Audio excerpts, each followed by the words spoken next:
Imagine this: the piercing cold of a Siberian night. Snow whips like razor blades across a desolate mountain slope. Inside a tent, 9 seasoned hikers, hardened by the wilderness, are suddenly ripped from sleep.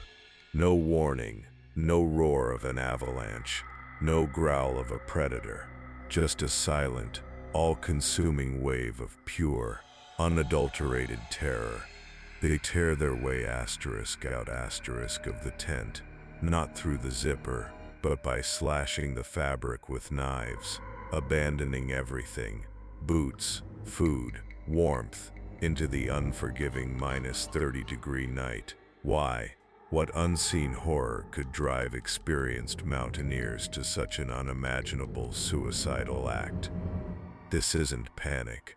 This is primal, irrational dread, triggered by something nobody could see, hear, or even comprehend. A force so insidious, it turns the human mind against itself. This is the Dyatlov Infrasound Theory. Why unbelievable panic struck. For decades, the world has grappled with the Dyatlov Pass Incident, searching for answers in avalanches, military tests, even Yeti attacks. But what if the true killer wasn't something visible? What if it was a weapon of pure physics, a frequency that twists perception, that screams directly into the deepest parts of your brain without ever making a sound? If you stay until the end, you will discover the chilling scientific explanation that makes every other theory seem tame. This is the story of the howling silence, and how an invisible force became the ultimate terror. To understand the terror, we must first understand the stage. Our story unfolds in the northern Urals, a desolate, ancient mountain range, a spine of rock and ice dividing Europe from Asia. This is not a place for the faint of heart. It's a land of relentless blizzards, of temperatures that plummet to lethal extremes, a wilderness so vast it swallows sounds, leaving only the howl of the wind as its sentinel. But even within this unforgiving landscape, one peak stands apart. The local Mansi people, indigenous hunters and reindeer herders, call it Kholat Syakhl, a name that chills the blood, the mountain of the dead, not because of some ancient battle or burial ground. No, the Mansi legends whisper of a more insidious reason. They speak of 9 hunters who once ascended its slopes and never returned. 9, an ominous echo in the unfolding tragedy. This was the destination of Igor Dyatlov and his 9 companions, a place steeped in myth, a name that foreshadowed an unthinkable doom. They were elite, experienced, prepared for the brutal physical challenge. They knew the risks of frostbite, of avalanches, of getting lost in a whiteout, but no amount of training, no map or compass, could prepare them for the true nature of Kholat Syakhl. This mountain held a secret, a silent predator, waiting to be awakened, a secret that would rewrite the very definition of fear. What was it about this specific peak that earned its chilling name, and could its ancient whispered curses somehow be connected to the terror that awaited Dyatlov's team? But let's be clear, Dyatlov's group were not novices. They were not naive city dwellers stumbling into the wild. They were the absolute best of their generation, a testament to Soviet physical and intellectual rigor. Most were students, some graduates, from the Ural Polytechnic Institute, a crucible of engineering and leadership. They were skiers, mountaineers, navigators. Their expedition, classified as Category 3, was the highest level of difficulty then recognized in the Soviet Union. This wasn't a hike, it was an extreme test of endurance, skill, and sheer will. Igor Dyatlov himself, at 23, was an accomplished skier and an experienced expedition leader. His team included masters of sport, skilled photographers, and even a former Deptuy veteran, Semyon Zolotaryov, whose combat experience hinted at an unbreakable fortitude. They possessed an almost arrogant confidence, a belief that no challenge was too great, no mountain too formidable. They meticulously planned every detail, from caloric intake to emergency protocols. They understood the cold, embraced the isolation. They were a machine, forged in the ice, ready to conquer Kholat Syakhl. This wasn't a group to succumb to a simple avalanche or get lost in a blizzard. Their skill, their unwavering determination, makes their ultimate fate all the more perplexing. What force could possibly shatter such a team?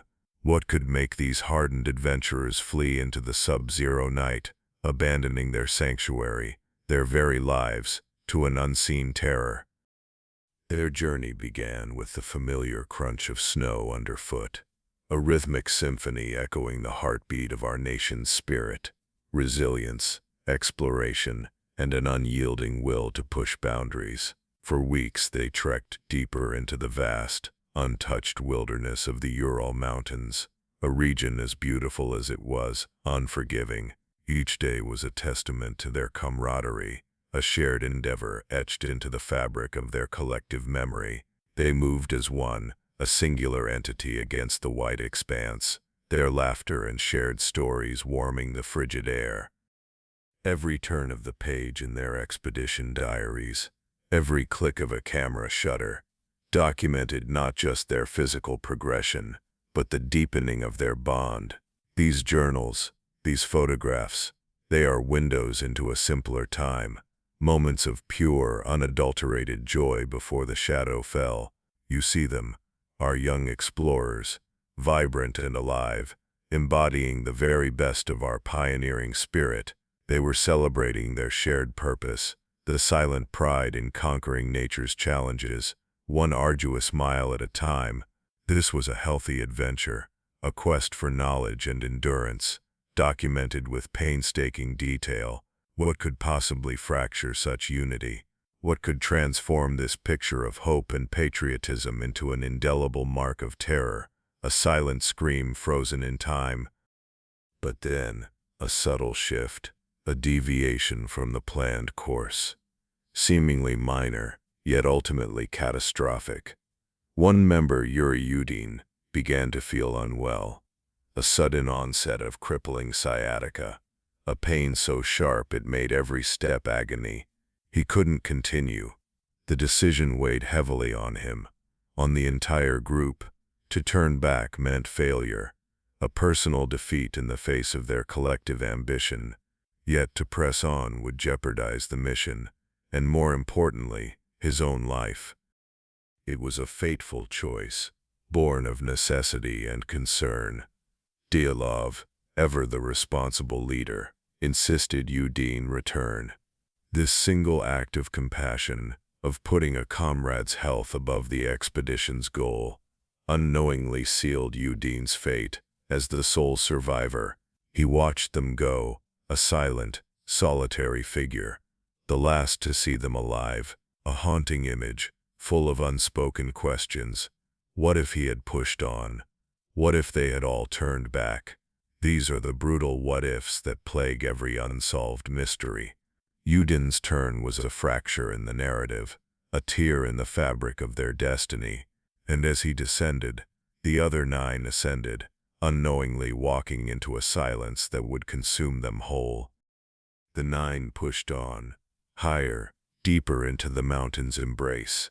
The wind, a constant, insidious companion, began to sharpen its teeth. This wasn't just a trek anymore. It was a battle against an encroaching winter, against the very will of the Urals. They reached a crucial point, the slope of Kholat Syakhl itself. The logical choice, the safe choice, would have been to descend slightly, find shelter in the dense forest line below. Common sense dictated it. Survival instinct screamed it. But Dyatlov made a different call, a choice that would echo through history.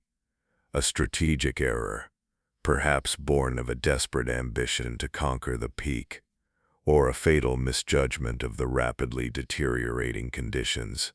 He chose to establish their final camp here, on the exposed, unforgiving slope above the tree line, a single canvas tent against the fury of a mountain. Think about it, a flimsy barrier separating life from oblivion. Every second, every breath, a gamble against the raging elements. Was it a calculated risk, or a catastrophic oversight? What would you have done, facing that brutal ascent, knowing the tree line offered some meager protection yet pushing beyond it? It was a calculated risk, a gamble that the weather wouldn't turn apocalyptic overnight, a belief in their own resilience, their ability to withstand anything nature threw at them. They set up their beloved tent, a patchwork of canvas and memories, a fragile bastion against the encroaching darkness. Inside, it was cramped but safe, or so they thought. Outside, the wind began to howl, a mournful, relentless cry that echoed the ancient legends of the mountain. Snow began to fall harder, thicker, erasing their tracks, sealing them in. This was their last stand, their final sanctuary, a thin layer of fabric separating them from the fury outside. But what if the true threat wasn't the cold, or the wind, or the snow? What if something else was brewing on that desolate slope? Something far more sinister, far more invisible. The mountain held its breath, and so did the night. The days stretched into an agonizing eternity. February 12th, then the 13th. Each sunrise brought a fresh wave of dread. The expected telegram from Dyatlov, confirming their safe arrival in Vizhai, never came. A minor delay, perhaps, in the vast, unpredictable wilderness of the Urals. But for those who knew Dyatlov, who understood his meticulous planning, his unwavering adherence to schedule, his almost military precision, this silence was unsettling. A cold dread began to seep into their bones. This wasn't just a delay, this was an anomaly, a break in a pattern, a whisper of something profoundly wrong. Friends and family began to check their clocks, their hearts pounding in unison with each tick.